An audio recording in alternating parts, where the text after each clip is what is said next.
Hello, alors on se retrouve pour la dernière partie de ce tutoriel de prise en main de Unity 3D à la suite de notre cours de Unity aujourd'hui.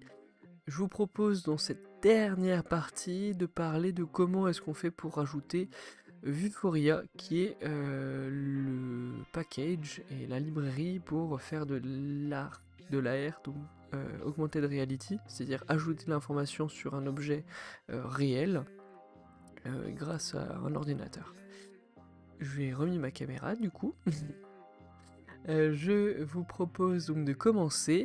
Alors en premier prérequis, il faudra avoir téléchargé dans les labs donc, fournis par le prof. Je vais vous montrer plutôt la caméra, enfin, l'écran grand.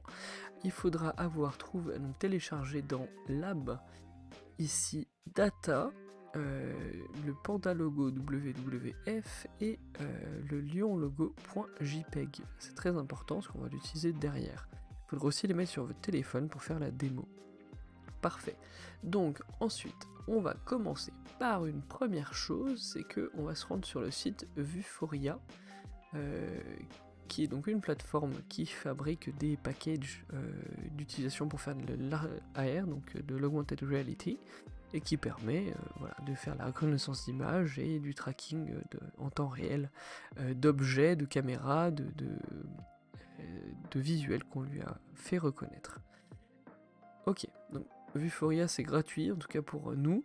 On peut donc se rendre sur le compte en faisant sign up, et quand c'est fait, vous pouvez directement cliquer sur votre nom en haut à droite, account info, pardon, et vous avez donc différents tabs, différents points ici que vous allez pouvoir modifier. Donc en premier déjà, on va obtenir une licence basique, une nouvelle licence.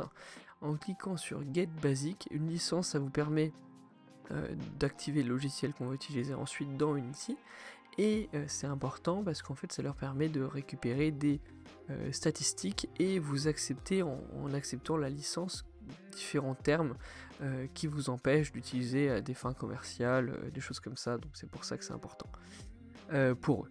Mais également ils sont obligés de faire ça. Donc vous mettez un nom, vous avez ça, et vous faites continuer, vous allez recevoir une licence au format texte. Parfait.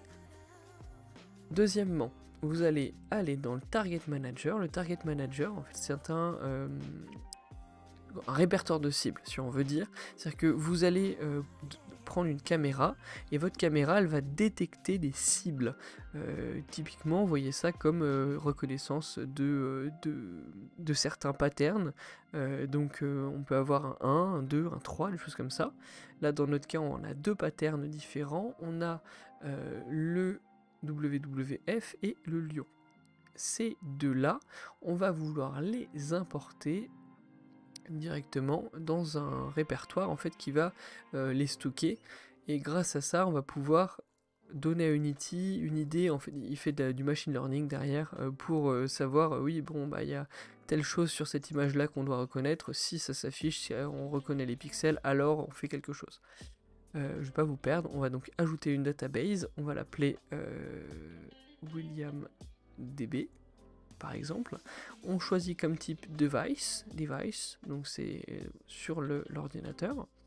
On clique dessus, et donc là on va pouvoir rajouter des targets, donc des nouvelles cibles. On peut en ajouter jusqu'à 1000 je crois. Ici on a un type à choisir, donc on va choisir image. On va choisir l'image, donc par exemple je vais aller dans mes téléchargements, j'ai dû la mettre par ici. Si c'est pas le cas, je vais la retélécharger. Hop, télécharger ici.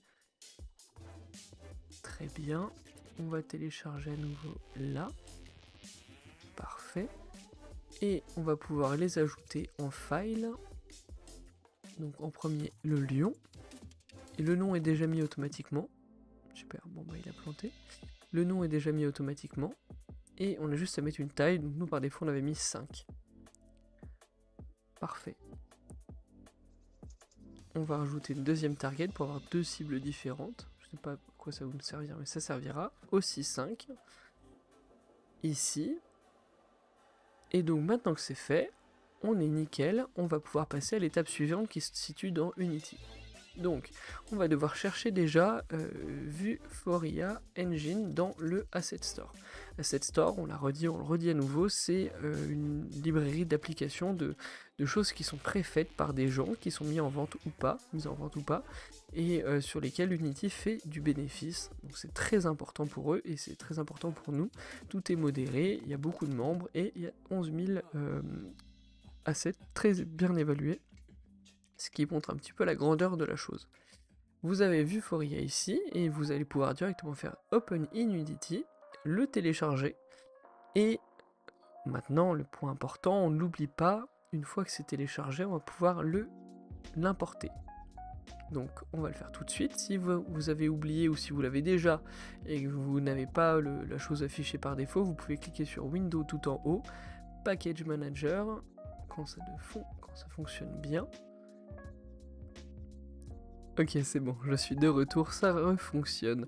Donc voilà, je disais, si vous n'avez pas la fenêtre qui s'ouvre automatiquement, vous pouvez cliquer dans Windows et dans Package Manager et ça va vous permettre de réafficher la chose.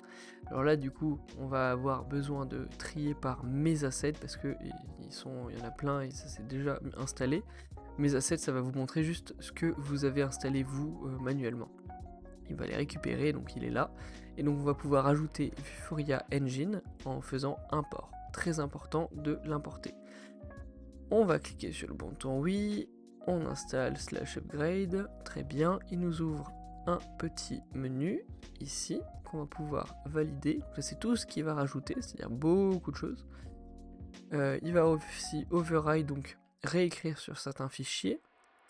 Fichiers système de Unity, en tout cas fichiers du projet Unity qui ont été générés par défaut, et on peut carrément faire à nouveau update ici. Donc voilà, il fait toutes ces choses, on va pas se poser de questions, on dit oui, on n'a pas pour l'instant la connaissance de savoir faire plus que ça. Ok, donc là c'est en train de s'installer, il les enregistre dans les fichiers. Pas faire avant s'accélérer, donc ça sera comme ça et pas autrement. Hop. Très bien. Donc là il va rajouter tout ça, il les ajoute, il fait les importations, enfin c'est un truc un peu problématique, il le fait tout lui, on va pas se poser de questions. Donc ça a l'air d'être bon. On va pouvoir maintenant rajouter notre caméra AR. Donc comment est-ce qu'on va obtenir voilà, les images de la caméra sur Unity. Alors ça c'est donné par Vuforia qui vient de rajouter un menu quand on clique droit dans les objets.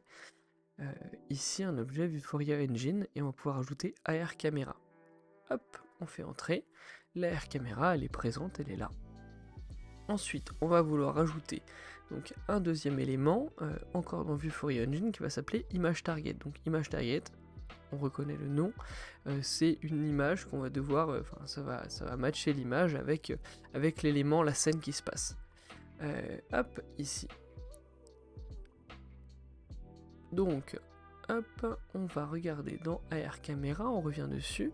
Et là, on a Open Vuforia Engine Configuration et on a la licence ici à rajouter. C'est la fameuse licence qu'on a vue tout à l'heure quand on créait et que je n'ai plus actuellement. Donc je vais aller la récupérer. Hop. Alors c'était bien lent, voilà, elle est là. On a juste à cliquer dessus, ça l'a mis dans le presse-papier. Parfait. Donc on la récupère et on la colle à l'intérieur du champ. Parfait, et c'est tout ce qu'on a à faire. Vous voyez, si vous voulez changer la caméra utilisée, vous pouvez le faire là si vous avez plusieurs caméras. Je vais mettre sur FaceTime HD, donc sur la caméra de mon ordinateur. Peut-être que ça va planter, sinon je peux utiliser la caméra de l'iPhone et je marquerai dessus. Bref, c'est pas très grave en soi. Hop, très bien. On va pouvoir aussi donc rajouter l'image target. Vous voyez que là actuellement en gros il faut que on doit définir quelle est l'image qu'on va utiliser, et donc si on utilise la database qu'on a créée tout à l'heure, en fait il n'y a pas de database importée. Il va falloir qu'on le fasse nous manuellement, donc on va récupérer dans Target Manager la database ici au format Unity. c'est ce qu'on a fait tout à l'heure en cours. Donc on va pouvoir la download database et pour le format Unity Editor. Hop, on attend un petit peu, c'est en train de la compiler, de tout mettre dans un seul fichier. On récupère ici et je vous propose de directement cliquer sur le fichier qui vient de se télécharger. Il nous l'ouvre directement dans Unity. On va pouvoir faire import et donc là on voit qu'il va importer les deux images. Et donc quand c'est fait, on va pouvoir enfin choisir d'où proviennent l'image, la target, voilà. Ça se fait tout seul, on peut choisir entre les deux. Donc on va mettre le panda ici, et on a presque fini. Hop, on peut changer d'où est-ce qu'il se trouve, etc.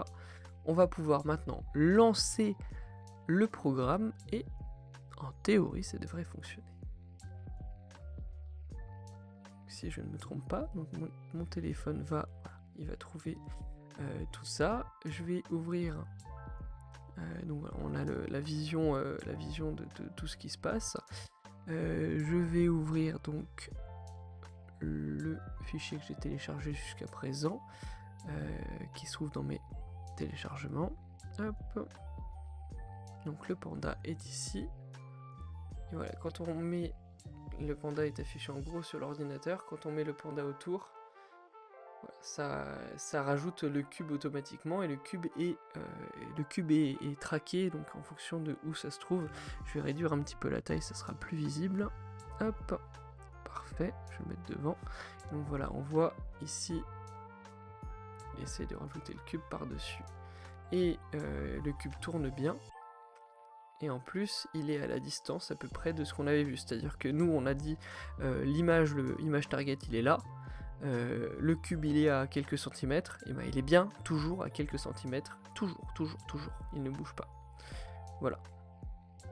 Donc c'est plutôt cool, en vrai, ça rend plutôt bien. Pouvoir mettre ça en pause en cliquant sur ici le bouton stop. Hop, et on revient à notre affichage d'origine. On peut très bien changer des paramètres, etc. Mais je pense que c'est pas le plus important. Le plus important, c'est que vous ayez vu que ça fonctionne. Je peux vous proposer aussi de déplacer l'image target à l'intérieur de la air camera pour que ce soit un peu plus hiérarchique, parce que l'image target est liée directement à la air camera. Voilà, j'espère que ça vous aura plu, que vous aurez pu apprendre des choses et que c'est un peu plus clair pour vous. N'hésitez pas à nouveau à save, et je suis disponible si vous avez d'autres questions. Mais voilà, n'hésitez pas à regarder les 3 vidéos à nouveau pour être sûr que vous avez bien tout compris. Ça vous aidera, je pense, voilà, dans tout ça. Je vous souhaite une très bonne soirée. Il est tard, il faut aller se coucher. Et bon courage pour la suite.